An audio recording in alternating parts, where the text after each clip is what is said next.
Hola nuevamente compañeros y compañeras, espero que estén muy bien. En este último video vamos a hablar acerca de los factores que afectan la velocidad.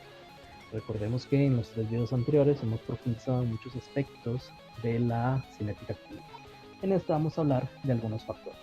Puede ser, por ejemplo, el estado físico de los reactivos, es decir, para reaccionar las moléculas deben entrar en contacto entre sí. Entonces, no es lo mismo si yo tengo, por ejemplo, un reactivo sólido que reacciona con un reactivo líquido en disolución acuosa y el sólido esté bien pulverizado, de manera que el área superficial, el área de contacto sea grande, entonces ahí la reacción se puede dar más rápido, versus que el sólido sea como, imaginémoslo como una sola pelota. Entonces una sola pelota, y yo lo he hecho en el reactivo, solo va a reaccionar la superficie, no el interior del sólido. De manera que el área superficial va a afectar enormemente la velocidad, la rapidez de reacción. También importante recordar que entre más homogénea la mezcla de los reactivos, pues más rápido pueden reaccionar las moléculas. Por eso se busca homogenizar o, por ejemplo, agitar las reacciones para acelerar esto. Y de igual forma, el hecho de que la agitación va a hacer que haya una mayor cantidad de choque entre las moléculas de los reactivos y eso también aceleraría la reacción. También algo que afecta bastante la velocidad es la concentración de los reactivos. Si bien depende si se trata de un orden 1, un orden 2 o demás, o un orden 0, pero básicamente a medida que aumenta la concentración de los reactivos, también lo hace la probabilidad de que colisionen las moléculas.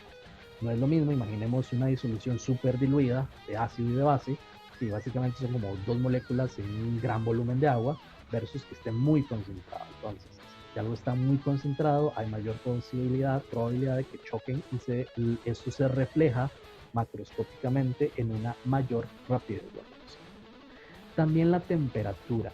Básicamente a temperaturas más altas, las moléculas de los reactivos tienen mayor energía cinética, lo que hace que se muevan más rápido y colisionan con más frecuencia y con mayor energía. Pero curiosamente, el hecho de la temperatura no es solo por moverse más y chocar más, también afecta algo con lo que sería la energía de activación de la reacción, que vamos a ver en un momento. Ahora, con respecto al tema de temperatura y velocidad, vamos a decir que por lo general, a medida que aumenta la temperatura, aumenta la velocidad de reacción, pero específicamente aumenta la constante K. ¿Qué quiero decir? Vean que aspectos como la pulverización, el tamaño de la partícula, el área superficial, aumenta la velocidad. La agitación aumenta la velocidad, pero la constante es la misma. Es más, en los videos anteriores vemos que cambiamos concentraciones y la velocidad es exactamente la misma. Pero cuando cambiamos la temperatura, la constante cinética sí se ve modificada. Lo podemos ver en el gráfico de la izquierda. Perfectamente vemos que a mayor temperatura el valor de K va a ser, en este caso, mucho mayor. Pregunta solo como integrando, vean que al ver las unidades desde acá, ya ustedes deberían de ser capaces de identificar si se trata de una reacción de orden 0, de orden 1 o de orden 2. Pero en fin, eso solo como repaso. Si no saben si esa reacción es de orden 1 o de orden 2 o de orden 0, les aconsejo ver el video anterior. Ok. Otro factor que afecta la velocidad de reacción es la presencia de un catalizador. Básicamente, los catalizadores son sustancias que aceleran las reacciones modificando el mecanismo de reacción. Como habíamos dicho anteriormente, el mecanismo de reacción es la ruta real por la cual se da la reacción. Una molécula del reactivo choca con otra igual, luego choca con la de otro reactivo. Ese proceso se conoce como mecanismo de reacción. Y los catalizadores lo que hacen es modificar esa ruta, modificar ese camino, lo que resulta en una aceleración. Importante tenerlo en cuenta, los catalizadores no se consumen durante el curso de la reacción. ¿Qué significa esto? Que los catalizadores no son reactivos y no son productos. No participan de la reacción, solo se aceleran. Y aquí un detalle importante, alguien puede decir, pero entonces un catalizador es eterno, ahí se echa y queda por siempre. En realidad no. Eso se debe a que los catalizadores se van envenenando, van habiendo reacciones secundarias que se hacen que el catalizador se descomponga, deje de funcionar, pero no de la reacción que cataliza, no es ni un reactivo ni es un producto. Participa del mecanismo de la reacción, pero no ni como reactivo ni como producto. Y por lo tanto, esos catalizadores muchas veces sí se pueden recuperar por alguna reacción secundaria. Importante. Cuando hablamos de cinética es muy importante introducir estos dos temas, lo que sería diagrama de reacción y energía de activación. Y con esto vamos a hacer mucha analogía con el tema de termoquímica y entalpía que se vio en Química 1.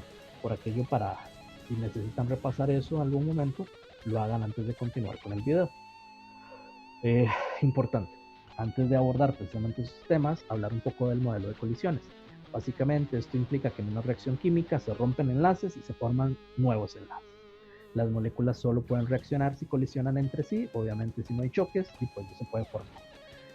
Vamos a decir que las moléculas deben colisionar con la orientación correcta y con la energía suficiente para ocasionar la ruptura y la formación de enlaces.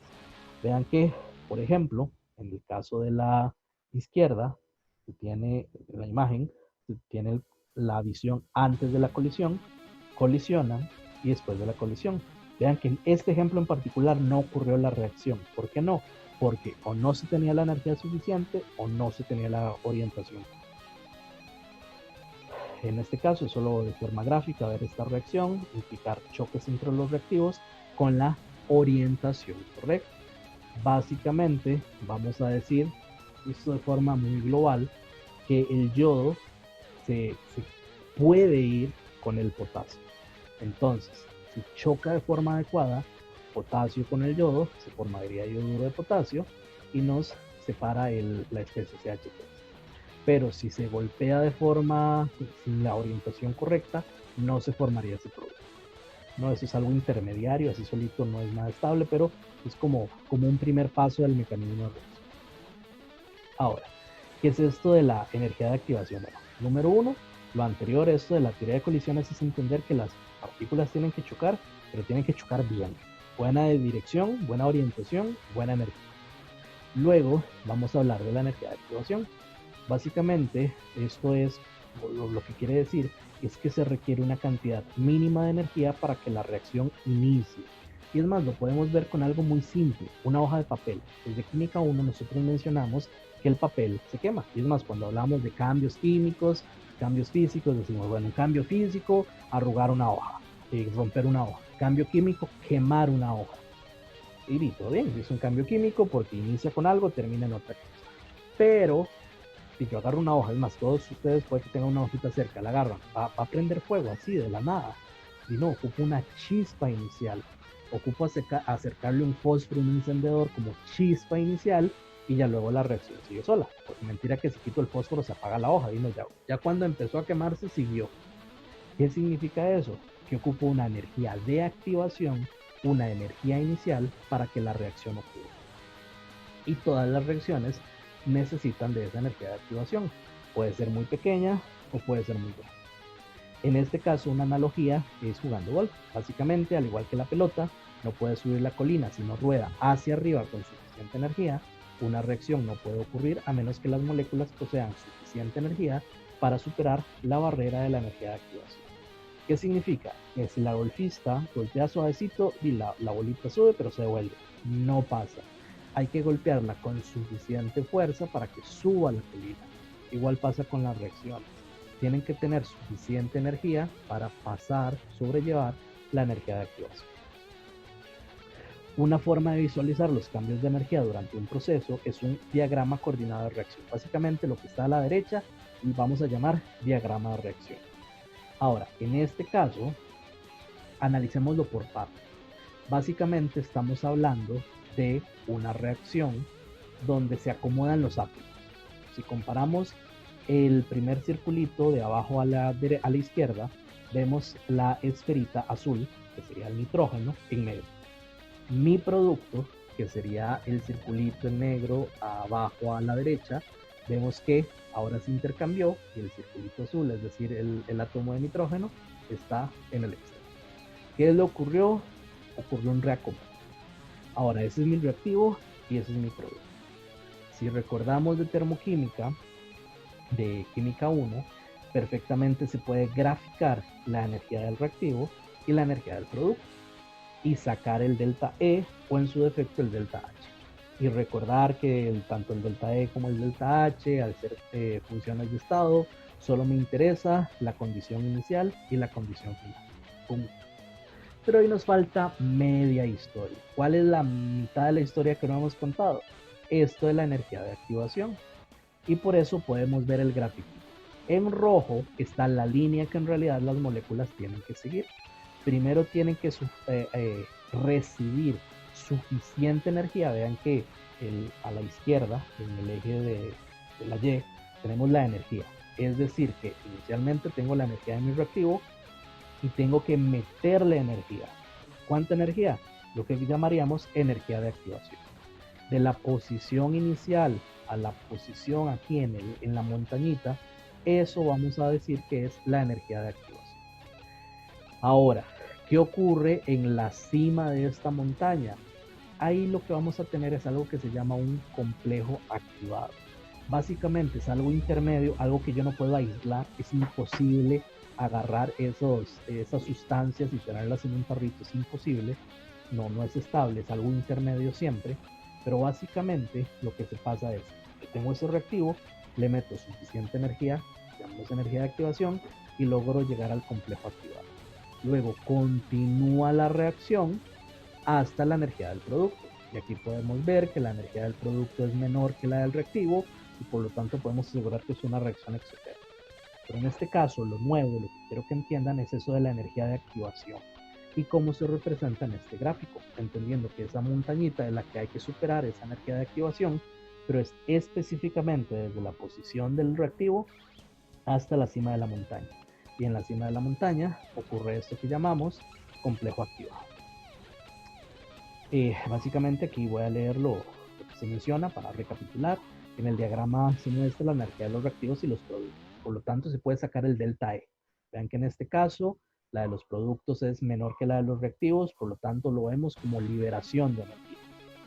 El punto alto en el diagrama es el estado de transición, lo que también se conoce, bueno, el producto, la forma de las moléculas, se conocen como complejo activado. Pero en ese puntito vamos a decir también que se llama estado de transición. A la especie presente en el estado de transición se le llama complejo activado. El espacio de energía entre los reactivos y el complejo activado es la barrera de la energía de activación. Entonces, entender esos conceptos nuevos que para aquellos que lleven química orgánica van a ser fundamentales, indispensables. Entonces, es bueno que lo entendamos desde ya. En este caso, estado de transición es la cima de la montaña, hablando en términos energéticos. La forma de las moléculas como estén ahí arriba se llama complejo activado, que no se puede aislar, no lo puedo tener. Y esa barrera energética se conoce como energía de activación. Ahora, ¿qué pasa si tengo una reacción exotérmica o una reacción endotérmica? Vean que en realidad, en el caso de la izquierda, tengo los reactivos a cierta energía, en el mismo gráfico, pero más a la derecha, tengo los productos con menos energía. Vean que paso de más energía a menos energía. Ahí no se muestra, pero lo estoy señalando con la flechita del puntero, que sí se observa. Eso sería ese delta H que tenemos aquí. En el ejemplo anterior, aquí sí se puede ver en anaranjado, lo podemos ver, ese delta E, delta H, si fuera entalpía. Esto que estaría aquí abajo sería el delta H de la reacción. Como es exotérmico, se está liberando calor. Pero igual tenemos una energía de activación. Básicamente, A reacciona con B, llegando al estado de transición, formando un complejo activado que se representa con ese símbolo, y luego baja hasta la energía de los productos. ¿Qué pasa en una reacción endotérmica? Lo mismo, pero en este caso, ahí hay que tener cuidado con no confundirnos. Vean que cuál sería la entalpía, pues la energía inicial, la energía final, solo este pedacito. Aquí donde estoy señalando la energía de los productos menos la energía de los reactivos. Este sería el delta E de la reacción o el delta H si hablamos de entalpía. ¿Cuál sería la energía de activación? La energía de activación en una reacción endotérmica sería todo eso. Vean que la montaña que tiene que seguir para llegar al estado de transición, al complejo activado, sí es muchísimo mayor. Y de hecho eso tiene ciertas implicaciones. Eso lo van a ver nuevamente en química orgánica. Pero, por ejemplo, en una reacción exotérmica, el complejo activado se parece o tiende un poquito más a los reactivos, mientras que en una reacción endotérmica el complejo activado, lo que está aquí arriba, tiende un poquito más a los productos.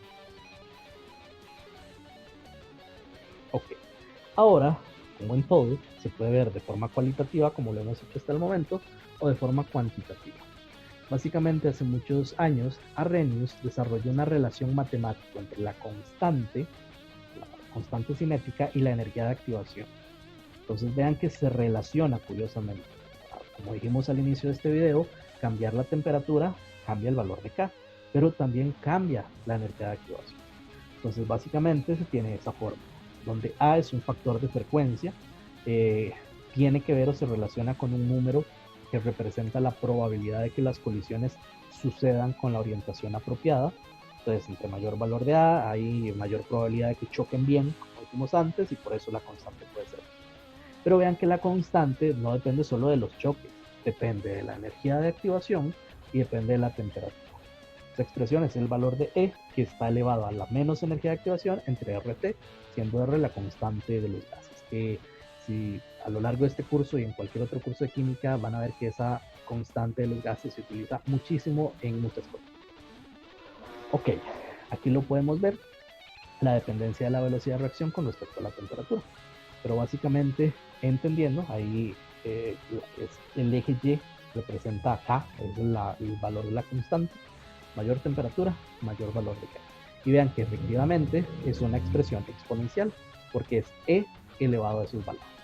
Eso se conoce como ecuación de Arrhenius, siendo EA la energía de activación, generalmente en julios por mol, R la constante de los gases, pero ojo, la constante de los gases se puede expresar con muchas unidades. La que se utilizaría en este caso serían julios sobre Kelvin mol. Y alguien puede decir, pero ¿cómo? Si es de los gases, no debería ser litro atmósfera. Más adelante, cuando profundicemos en el tema de termoquímica, van a ver que no. Es perfectamente válido hablar de julios sobre Kelvin mol.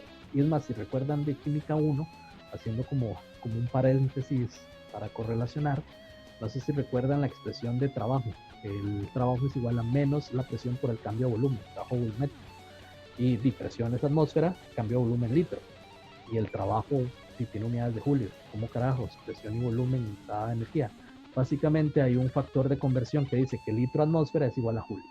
Eso, insisto, se ve un poquito en química 1, más adelante lo vamos a ver, pero quiero decir que litro atmósfera se puede convertir a julios perfectamente. Regresando, en caso T, va a ser la temperatura absoluta, es decir, en Kelvin. Y es lo que habíamos llamado ya como factor de frecuencia. En este caso, esta expresión también se puede linealizar. Vean que siempre uno va a querer linealizar las cosas porque es fácil obtenerlas experimentalmente. ¿Qué quiero decir? Si yo logro graficar algunas cosas, por ejemplo, si yo logro obtener, mido la temperatura y lo grafico también el logaritmo de la K, vean que experimentalmente podría obtener los valores de energía de activación y de factor de frecuencia. ¿Qué quiero decir? Si yo tengo 1 entre t en x y tengo logaritmo de k en y, obviamente primero va a ser negativo y la pendiente me daría la energía de activación entre r. Así que si agarro la pendiente y la multiplico por r, sacaría perfectamente la energía de activación y el factor de frecuencia. Sí, básicamente eso es lo que acabo de mencionar. Ok, aquí podemos ver otro ejemplo de la gráfica haciendo exactamente la misma. Ahora vamos a hablar muy rápidamente de mecanismos de reacción. En química orgánica van a ver que estos mecanismos de reacción va a ser el pan de todos los días y lo van a ver de una forma un poquito diferente. Y simplemente lo que quiero que quede muy claro es que el mecanismo de reacción es la secuencia de eventos que describen el proceso real por el cual los reactivos se convierten en productos. Vamos a decir que las reacciones pueden suceder a través de una o de varias etapas y que a cada uno de estos procesos se les llama reacción elemental o proceso elemental. Y aquí está un ejemplo de eso. Básicamente, yo podría decir que es un proceso unimolecular si solo una molécula se convierte en producto. O puedo decir que es bimolecular si dos moléculas de A tienen que chocar para formar el producto. Puede ser con A o con respecto a B. Vean que podría ser bimolecular si A reacciona con B y entonces sería igual de orden 2. O podríamos tener algo termolecular con A, B y C. Entonces vean que es jugar con esos coeficientes también. Y es entender eso, no vamos a profundizar por ahora en los mecanismos de reacción, pero sí en el término, el concepto, que no sea un término que no conozcan cuando lleven otros cursos superiores. Es entender el paso a paso, cada etapa desde que tengo el reactivo hasta que llego al producto. Y el mecanismo de reacción es muy importante para entender por qué se forma algo y para poder predecir si algo se llega a formar. Importante entender que en el mecanismo de reacción el progreso total de una reacción química puede ser representado en el nivel molecular por una serie de pasos elementales sencillos o reacciones elementales, que la secuencia de los pasos elementales que lleva a la formación del producto es el mecanismo de reacción, y ahí lo podemos ver con este ejemplo. De manera que vean que como reactivos solo tengo monóxido de nitrógeno y oxígeno. Como producto solo tengo dióxido de nitrógeno. Pero curiosamente, uno puede detectar, ahí está monitoreando las sustancias presentes y aparece que el dióxido de dinitrógeno es detectado durante la reacción. Es raro, no está ni en los reactivos ni en los productos. ¿Qué significa? Que en algún paso elemental, en alguna parte del mecanismo de reacción, sí se forma. Entonces podemos ver que, por ejemplo, un mecanismo propuesto es que dos moléculas del monóxido de nitrógeno chocan y se forma una molécula de dióxido de nitrógeno. Otro paso elemental es que el dióxido de nitrógeno choca con el oxígeno y forma dos moléculas de dióxido de nitrógeno. Entonces vean que hay dos pasos elementales que si se suman nos da la reacción global. Ahora, esos sustancias intermedias se conocen precisamente como intermediarios de la reacción. Ojo, no confundir con complejos activados. Los complejos activados era lo que ocurría en la cima del estado de transición, con eso que tenía que ver con energía de activación. Los intermediarios, y ojo, el complejo de transición yo no lo puedo eh, guardar. No puedo tener, mira, un tarrito lleno de complejos de transición. No puedo. Los intermediarios sí son sustancias que existen, sí son sustancias que puedo almacenar perfectamente, por decirlo de alguna manera. Unos pueden ser más inestables que otros, pero quiero que quede muy clara la diferencia entre complejo activado y el intermediario de una reacción. Vemos que ahí se cancela, se concluye. De forma gráfica, básicamente dos moléculas forman esta grandota, luego se mezcla con oxígeno, forman dos del Insisto, esos se llaman intermediarios, que son las especies que aparecen en el mecanismo de reacción, pero no en la ecuación general. Un intermediario es siempre formado en un primer paso elemental y se consume en el siguiente paso elemental. Entonces ahí lo podemos ver. Ese sería nuestro intermediario. Entonces, como para tener claros estos conceptos, la molecularidad de una reacción es el número de moléculas que reaccionan en una etapa elemental. Una reacción unimolecular implica que solo hay una molécula que interviene, mientras que una reacción bimolecular es una etapa elemental con dos moléculas. Y una reacción termolecular es una etapa elemental con tres moléculas. Muy importante tener muy claro que todo esto de la molecularidad, la bimolecularidad, va a salir o lo podemos detectar a partir de la cinética. Es más, como se dijo en los primeros videos, básicamente la cinética química es lo que nos dice los mecanismos de reacción, analizando cuánto se tarda en formar ciertas cosas, qué está presente, cuándo se tarda. Todo eso nos permite establecer posibles mecanismos de reacción. Y muy importante, si hay una reacción que está dada por varias etapas, la velocidad determinada es la etapa más lenta. Entonces, si hay un paso muy lento, ese paso lento es el que nos determina básicamente la velocidad de toda la reacción. Y eso sería todo, compañeros. Muchísimas gracias por estar viendo estos videos.